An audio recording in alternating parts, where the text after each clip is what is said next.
Thanks, Melissa. A group of international scientists have penned an open letter slamming the shark finning industry and highlighting New Zealand as a player in what they say is an unsustainable practice. Finning is completely banned in Australia, the United States, Mexico and even Brazil, but is legal in New Zealand when it comes to dead sharks. So should we continue to allow the practice? We're joined now by Green Party MP Gareth Hughes. Thank you for joining us this morning, Gareth. Oh, good morning. Can you tell us, why has New Zealand been specifically targeted? I read this report and New Zealand was mentioned quite high up. Yeah, well, we're an absolute international outlier. We're one of the few developed nations that still allows the practice of shark finning, which is absolutely wasteful, it's disgusting, it's unsustainable. We're also in the first 15 for global shark catches, so it's a big deal the amount of sharks we catch in New Zealand. So what are the current laws at the moment? Because we're obviously different to a lot of the countries that I've just mentioned. What's the state of the situation now? Yeah, well, firstly, 5 years ago, they did ban the practice of finning a live shark, which is, horribly cruel. We've got two protected species of sharks, the great white and basking. But essentially, you can spend all day at sea finning and dumping the rest of the shark, the rest of the 98% of the shark carcass at sea. And literally tens of thousands of sharks are needlessly dying just for their fins for this shark fin soup trade. So some of the species are covered under the quota management system, and that's what the government says means our finning is sustainable. But given we've got so little data on sharks, given there's virtually no observers, I don't have confidence in that system, and the rest of the world is banning shark finning outright. Because this letter talks about a shark management plan all the way through. Does New Zealand have a plan as such? Yeah, we do, and this is the exciting thing about this year, is the government's doing their 5-yearly review of what's called the National Plan of Action Sharks.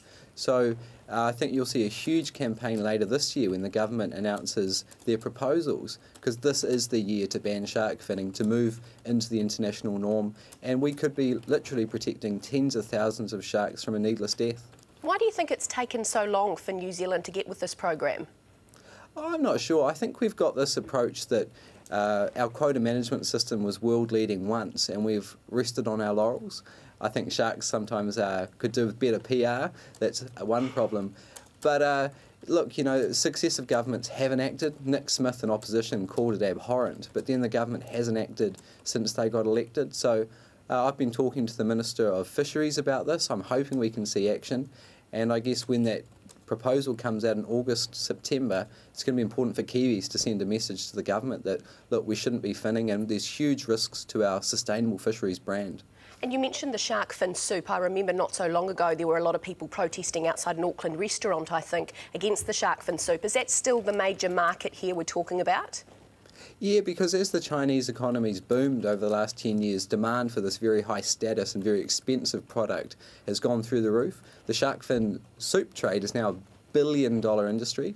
So this is why we're at sea finning these sharks like the blue sharks. We're actually catching more blue sharks in the tuna industry than we catch tuna, and those fins are off to China. So given that the fin actually doesn't have any taste, people are only eating it for the substance and the perceived values with the fin, there's much better alternatives to shark fin soup, and basically, as California, Hawaii, states in Indonesia are doing, they're just banning real shark fin soup outright because there are much better alternatives easily accessible. So is that what you'd like to see, just having it banned outright? But do you think then it could go to the black market? I mean, is that an issue? Yeah, it could do. What I'm calling for is what the International Union for the Conservation of Nature is calling for, which is a fins naturally attached policy, which basically says if you catch a shark, you've got to land the carcass on land before you take the fin off. This is what many states around the world have.